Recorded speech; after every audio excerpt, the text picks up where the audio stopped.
Бәріңізге сәлем. Бүгін сіздермен біз ең оңай, ең жеңіл кешкі асты даярлайтын боламыз. Бірінші, қызып тұрған майымызға пиязымызды салып қуырып аламыз.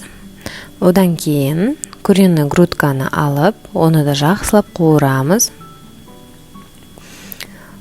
Қуырылғаннан кейін үстіне дәмдеуіштерімізді қосамыз, араластырып, қазір тұздап, жақсылап қуырып аламыз. Қуырып болған соң үстіне сәбізімізді салып қуырамыз. Одан кейін болгарский перецімізді алып қуырамыз, жақсылап араластырамыз. Қуырып алып болғаннан кейін осындай ыдысқа салып дайындаймыз. Бетіне дәмдеуіштерімізді сеуіп, гречкамызды салатын боламыз.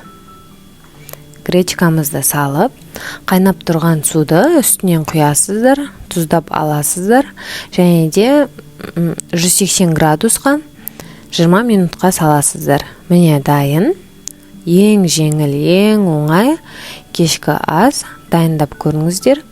Өте дәмді шығады. Ең жеңіл тамақ, тез дайын болатын ас болсын.